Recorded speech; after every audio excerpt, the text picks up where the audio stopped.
It's the continued fallout from a violent incident at O'Hare that's dragged down a whole department. Today, we've learned Chicago Department of Aviation officers have filed a class action lawsuit claiming the city has ruined their careers by stripping them of their police powers. Investigative reporter Ben Bradley talked with several officers today. He's joining us now with the details. Ben. Lotus in Tom City Hall is not commenting this evening, but nearly 1 year to the day after a doctor was dragged off a United jet for refusing to give up his seat, aviation officers say the incident, as well as the city's response to it, have caused them all professional pain and suffering.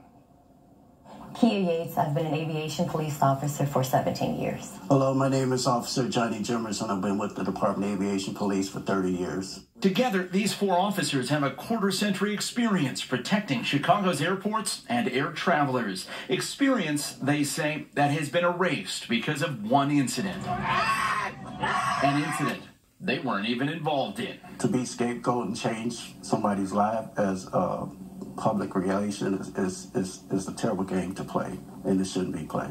The officers blame Aviation Commissioner Ginger Evans for what they call an overreaction, despite the fact the officers all trained at the police academy and drove cars and wore uniforms with the police label. The Aviation Commissioner said it was a mistake. They were never the police. She asked a state agency to decertify them as law enforcement. When you apply for another police agency or any other job at all, that's what they look at, your law enforcement, at your experience. And they have taken that away from me for the past 10 years. This would be like saying to a lawyer, I know you've been a lawyer for 20 years. I'm not just going to disbar you. I'm going to say, you never were a lawyer. You never went to law school. And then go find another job as a lawyer. Can't do it. The city has been slowly neutering its aviation officers for years. They've never been allowed to carry guns. They were once instructed to run and hide in the event of a terrorist attack. And now what some see as the final insult, erasing their remaining links to law enforcement. Because now you don't know whether to respond to a situation or take back and sit back and wait.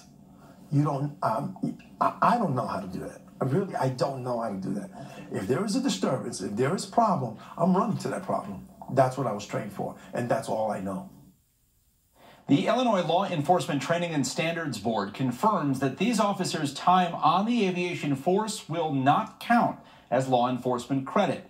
But the agency says it will certify that they went through police training, which could help them find other jobs if they want. But later this month, we've learned the Aviation Department will begin hiring a new batch of security officers that will have far less training than the ones currently on the job. Interesting. All right. Thank you so much, Ben.